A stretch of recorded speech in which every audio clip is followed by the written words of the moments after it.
గురువుగారు, గురువుకి శిష్యుడు చేసేటువంటి సేవను శుశ్రూష అంటారు. శుశ్రూషకి ఎటువంటి నియమాలు వర్తిస్తాయి? ఒక గురువుకు చేసేటువంటి దాన్నే శుశ్రూష అని అనరు. భక్తికి శుశ్రూష అనబడేటువంటిది పర్యాయ పదం. శుశ్రూష అంటే కేవలం చెప్పిన పని చేయటం కాదు. భక్తి అనబడేదానికి పర్యాయ పదము శుశ్రూష, సేవ అని లోక వ్యవహారంలో చెప్పబడుతుంది. శుశ్రూష అంటే సేవ అని చెప్పబడుతుంది లోకంలో. భక్తి అనబడేదానికి పర్యాయ పదం శుశ్రూష. ఈ భక్తి అనబడేది ఒక్క గురువు పట్ల కాదు, భగవంతుని పట్ల ఉండాలి. తన ఇంట ఉన్న తనకు జన్మనిచ్చిన పెద్దల పట్ల ఉండాలి. తనకన్నా పెద్దవాళ్ళై ముందు అగ్రజులుగా పుట్టిన అన్నగారుల పట్ల ఉండాలి. అందరి పట్ల ఉండాలి. ఆ భక్తి అనబడేది గౌరవం అనబడేది. ఆ ఉన్నటువంటి దాన్నే శుశ్రూష అంటారు. అది ఉంటే కానీ సేవ చేయలేరు కదా. కనుకనే శుశ్రూషకు ఏమని పేరు వచ్చింది?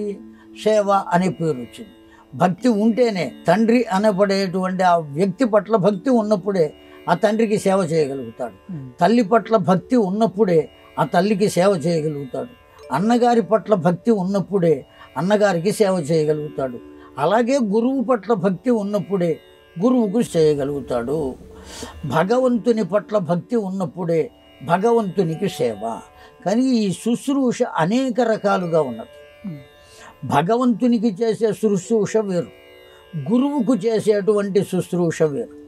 భగవంతునికి చేసేదాన్ని అర్చన అని అంటాం. ఆ శుశ్రూషను అనేక రకాలుగా అర్చన చేస్తున్నాం, అనేక రకాలుగా సేవ చేస్తున్నాం. ఆ శుశ్రూష కూడా స్థాన సేవ, అంగసేవ, అర్చనా సేవ, ధ్యాన సేవ అని 4 రకాలుగా ఉన్నది ఆ శుశ్రూష. భగవంతుడికి చేసేది. గురువుకు చేసే శుశ్రూష ప్రధానమైనటువంటిది. గురువు దగ్గర అధ్యయనం చేసిన విషయాన్ని ఆచరణలో పెట్టుటయే గురువుకు ప్రధానంగా చేసేటువంటి శుశ్రూష. శిష్యుని చేత గురువుకు చేయబడే శుశ్రూష ఏది అంటే గురువు చేత బోధింపబడిన విషయాన్ని అధ్యయనం చేయటం, ఆ అధ్యయనం చేయబడిన విషయాన్ని ఆచరణలో ఉంచటం. గురువుకు చెప్పింది చేయకుండా నేను కాళ్ళు పిసుగుతాను, బట్టలు ఉతుకుతాను అంటే అది గురు శుశ్రూష కాదు. గురువు ఏదైతే బోధించాడో దాన్ని అధ్యయనం చేయాలి. అధ్యయనం చేసిన ప్రతి విషయాన్ని ఆచరణలో పెట్టాలి, అనుష్ఠానం చేయాలి.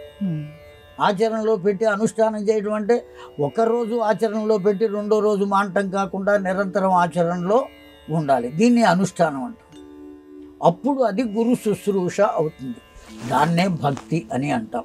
కనుక శుశ్రూష అంటే భక్తి.